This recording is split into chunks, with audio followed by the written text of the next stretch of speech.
He has pegged himself as the political outsider, one who's been very successful in business, and that success, he says, will translate well if he gets to lead a state that has had trouble paying its bills. One day after Republican gubernatorial candidate Bruce Rauner laid it all out, not surprisingly, there's backlash.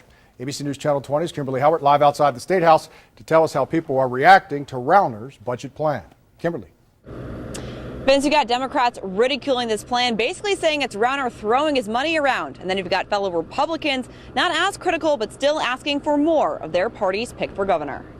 Shaking up Springfield to bring back Illinois. The message behind gubernatorial candidate Bruce Rauner's game plan. The Republican vowed to save taxpayers $1 billion if he's elected. Political analysts say that's not enough. It isn't really a budget. It's some ideas about how you might cut spending. Among those ideas, passing on a paycheck. Rauner says he doesn't need a salary if he's governor, and he'll forgo a pension too. That's all well and good. I mean, but you're really talking about saving $150,000, $200,000 out of a $34 billion budget. But there's more. Rauner says he'll sell part of the state's plane and helicopter fleet and pay for out-of-state business trips on his own dime. Besides, there won't be a need to fly very much if Rauner's elected because he'll live in the executive mansion. It's extremely important that the governor have a presence here in Springfield. Former state senator Larry Baumke would know. He spent many years in the General Assembly, while the governor who spent most of his time in Chicago. Meanwhile, the campaign for the state's current governor, Pat Quinn, blasted Rauner's proposals, saying the millionaire Republican is just pitching ways to save taxpayer money by using his own. Quinn's running mate called the plan a joke, saying it lacks specifics. That last part is something Baumke,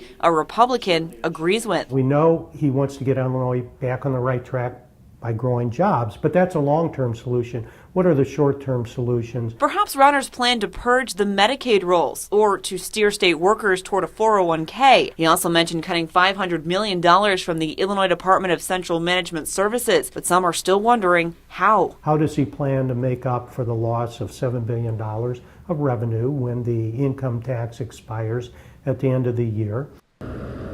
We're still 5 months away from the election, and political analysts are saying this is really just the beginning for this race. They predict both Rauner and Quinn to put up a nasty fight, one where we could see some record-level campaign spending. Live outside the State House, Kimberly Howard, ABC News Channel 20.